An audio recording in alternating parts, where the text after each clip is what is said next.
આપણે બધા તો માણસો છીએ, આપણી તો એક મર્યાદા હોય, પણ ભગવાન કઈક ઈશારો આપણને કરે છે. નહીતર વિસાવદર 30 વર્ષ નવી પાર્ટી આ બધું ભેગું કેમ થઈ ગયું? એક જ જગ્યાએ ભેગું કેમ થયું? જો ભગવાનનો સંકેત ન હોત તો કદાચ હું કતારગામનો ધારાસભ્ય બની ગયો હોત. ધારાસભ્ય તો ત્યારે હોત, પણ એમાં સંકેત નહોતો. સંકેત તો વિસાવદર થી ચૂંટણી જીતું નહીં એમાં જ સંકેત આવે છે દોસ્તો.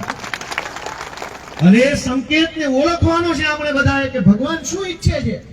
ભગવાન એમ ઈચ્છે છે કે હવે આ ચોર અને ભ્રષ્ટાચારીઓને સજા થાય, હવે આ ઘર ભેગા થાય, એવું ભગવાન ઈચ્છે છે દોસ્તો. અને એટલે ભગવાન જ્યારે ક્યારેય પણ સારું કામ કરવાની ઈચ્છા રાખે ત્યારે ભગવાન કોઈને નિમિત્ત બનાવે. ભગવાન સદેહે આપણી વચ્ચે આવે ને એ જ બધું કરે એવું હોય નહીં. ભગવાન આપણને નિમિત્ત બનાવવા માંગે.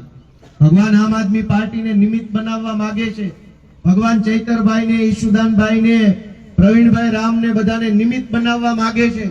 ઈશ્વરે એમને બધાને શક્તિઓ આપી, યોદ્ધાઓ લડી રહ્યા છે, એમાં કુદરતનો સંકેત છે.